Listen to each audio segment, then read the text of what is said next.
I'm Scotty Smith, and this is USL Quick Strike. Week 33 has been put to bed, and I wish I could say the same for myself. This is the latest I've ever recorded a Quick Strike, meaning latest in the week and latest in the day. I had to wait on a match that started at 10 p.m. Memphis time, so it's pretty much midnight right now. I shall try my best to sound enthusiastic. Let's get right to the action so I can get right to bed.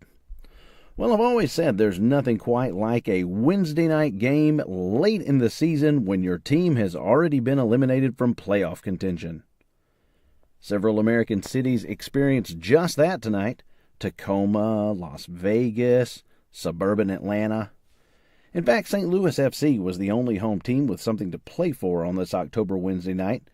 They got a goal in the 14th minute from Corey Herzog and held on for the next 76 minutes, thus ensuring that they will control their own destiny in the race for the for the final USL Cup playoff spot in the West. They also wore some snazzy pink jerseys. Those will likely be auctioned off with the proceeds going to breast cancer research. That's usually what happens, and it's great when a team can raise awareness for an important cause. The Pittsburgh Riverhounds achieved normality tonight with their typical 1-1 draw. They could not manage more than a point versus lowly Atlanta Reserves, meaning the Hounds are locked into the number 3 seed in the East. They could play any number of teams in the first round, as 4 spots, spots 5 through 8, that's the last 4 spots in the East, are anybody's guess. The game I stayed up to watch has just concluded. The crowd in Vegas was rather sparse, but one team still had a lot to play for tonight. Phoenix Rising came into this game trying to pull dead even with Orange County SC for the top spot in the West. And they got off to a flying start, scoring in only the 2nd minute. Vegas equalized, but Phoenix converted a penalty just before the half to lead 2-1 at the break. In the second half, Las Vegas opened up a can. They scored 4 second-half goals to ruin the Rising's hopes of pulling level with Orange County in the West. I don't know what got into Vegas. They were out there scoring scissor bikes. It was crazy. I mean, it just like everything they did worked. It was perfect. As for Phoenix, they still trail by 3 points with 1 game to play. A lot has to happen for them to be the top seed in the West. Colorado Springs wrapped up their season against Seattle Reserves. They did not make the playoffs, but they wore some pretty decent kits. I really like the black with blue stripes. It matches the crest and looks pretty good. Their opponents, Seattle Reserves, a.k.a. Tacoma United FC, wore a plain, basic, boring, all-white kit. In fact, all across the league this season, I noticed plain, basic, boring, all-white kits, especially the road kits. If they weren't all white, they were all navy. Everybody seems to have an all-navy kit. And if they weren't those two, they were all something, just solid color head to toe. I'm going to start a new campaign in which I lobby the Memphis 901 FC front office to please wear red shorts for all the games. It's okay to have navy jerseys and socks at home, but please, please, please wear red shorts or maybe red socks. I mean, the Redbirds are red, so we know you like the color.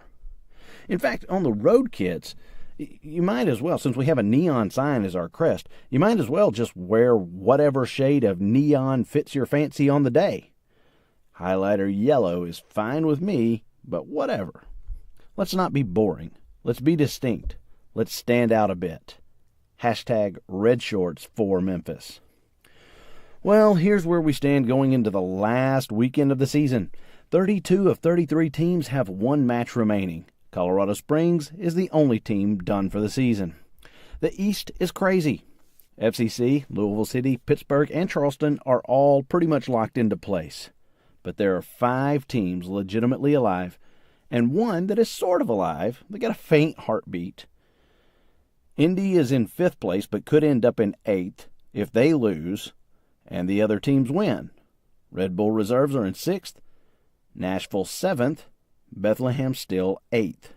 But Ottawa Fury is lurking right outside the final spot, and North Carolina FC, maybe. It'd take a lot.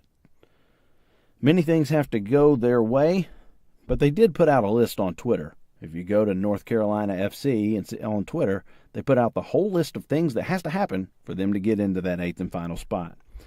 As I mentioned, Orange County SC looks to have the top spot in the West. At the very least, they control their own destiny. Phoenix will be 2nd if they're not 1st, but who will they play? Portland reserves are in 6th. Maybe they'll play St. Louis FC, who currently sit in 7th. How about Kansas City reserves, or the team that I really hope displaces Kansas City reserves, San Antonio FC? Much like in the East, somebody is going to be left out in the cold. But, as my father always said, that's why they play the game. It's a long season, and 16 teams get in. If your team wasn't one of them, they probably didn't deserve to be. All right, so our matches for this weekend. And we're just going to give you a whole slate of matches. In fact, we're going to go through all the matches and see if they have playoff implications or not. The action starts Saturday at 1 p.m. Memphis time. Ottawa Fury plays Charleston Battery. We know the Battery are pretty much in 4th, but Ottawa Fury could be in that 8th and final spot. They're trying to slip in. Penn FC and Toronto FC, don't waste your time. Atlanta and Richmond, nah. Charlotte Independence and North Carolina play at 6:30 on Saturday. North Carolina has an outside shot of getting in. Indy 11 and Louisville City also at 6:30 on Saturday. Indy 11 really needs to beat a Louisville team that is going strong and has a Cameron Lancaster who just set the all-time single season gold record for USL. So that's going to be one to watch for sure. Tulsa Roughnecks and Seattle Reserves, nope. Nashville and FC Cincinnati at 7:30. Yeah, I mean, Cincinnati really doesn't have anything to play for. Nashville has everything to play for. That one could be fun. St. Louis and OKC Energy done for the year. St. Louis in the 7th spot trying to stay there. They at least want 8th, but it would be... I think that, if they ended up 8th, it might not be that bad. St. Louis FC will take any playoff spot at all. San Antonio really wants that last spot. They're barely on the outside looking in. They play RGV Toros at 7:30. That one will also be one to watch. Reno 1868 is locked into the playoffs. They just don't know which seed. And Orange County, the number 1 seed, wants to stay there. So that's a good game at 8 o'clock on Saturday night. Fresno and Real Monarchs. Fresno's out. Monarchs don't know their spot. Sacramento and Las Vegas Lights. Again, that could be for seeding. Phoenix Rising, they play Portland at 9:30. By that time, they'll almost know the result of the Orange County game. They won't quite know that, so there'll be some overlap in that game. Phoenix Rising looking to get that number 1 seed. On Sunday, you've got Swope Park Rangers and LA Galaxy Reserves. Don't do that. Bethlehem and Tampa Bay. Bethlehem trying to hold on to that 8th and final spot. And then New York Reserves at Pittsburgh, 4 o'clock on Sunday. By 6 o'clock on Sunday afternoon, we should know all 16 seeds in the USL Cup playoffs. This has been a fun little run, man.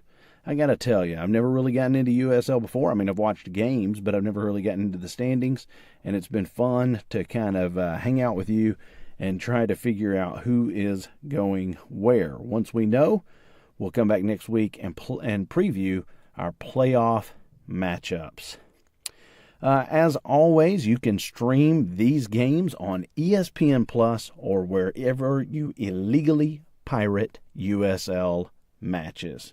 That's going to be it for this edition of USL Quick Strike. Enjoy your soccer, everybody.